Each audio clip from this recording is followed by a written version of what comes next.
Welcome back. Pediatric rickets ரொம்ப common problem, especially in India. ரொம்ப parents vitamin D டெஃபிஷியன்சினால இந்த குழந்தைகளுக்கு வருதுன்னு தெரியும். பட் இதை பற்றி டீட்டெயில்ஸ் நம்ம ஆர்த்தோபெடிஷியன் டாக்டர் ஹேம்நாத் சொல்லுவாங்க. ரிக்கெட்ஸ், இந்த ரிக்கெட்ஸுன்ற வார்த்தை நம்ம எல்லாருக்கும் ரொம்ப பரிச்சயமான வார்த்தை. ஏன் பரிச்சயமாக இருக்குது? இது நம்ம ஊரில் ரொம்ப நாளாக இருக்கக்கூடிய ஒரு தொந்தரவு. இது என்ன அப்படின்னா உணவு குறைபாடு தொந்தரவு. பல அயல் நாட்டில் இந்த ரிக்கெட்ஸை கம்ப்ளீட்டாக எராடிகேட்டே பண்ணிட்டாங்க.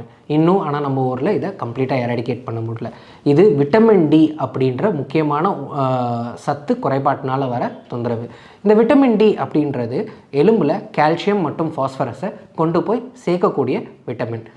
இந்த விட்டமின் எந்தெந்த உணவுலலாம் இருக்குது அப்படின்னா மீன், முட்டை, பால் உணவுகள் இதிலெல்லாம் இந்த விட்டமின் டி ஜாஸ்தியாக இருக்குது. இந்த விட்டமின் டி குறைபாடு இருக்கும்போது என்ன ஆகும் அப்படின்னா எலும்பில் கால்சியம் மற்றும் ஃபாஸ்பரஸ் இல்லாததுனால எலும்பு வீக்காகி சாஃப்டாகி உடையறதுக்கான சான்சஸ் கூட இருக்குது.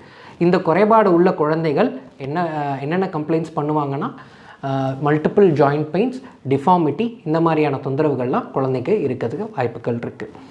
இதை நம்ம எப்படி அவாய்ட் பண்ணலாம், எப்படி ப்ரிவெண்ட் பண்ணலாம் அப்படின்னா குழந்தைங்களுக்கு இந்த கால்சியம், ஃபாஸ்பரஸ் அதிகம் உள்ள உணவுகள் எடுத்துக்கணும். குழந்தைங்களை விளையாட என்கரேஜ் பண்ணணும். நன்றி.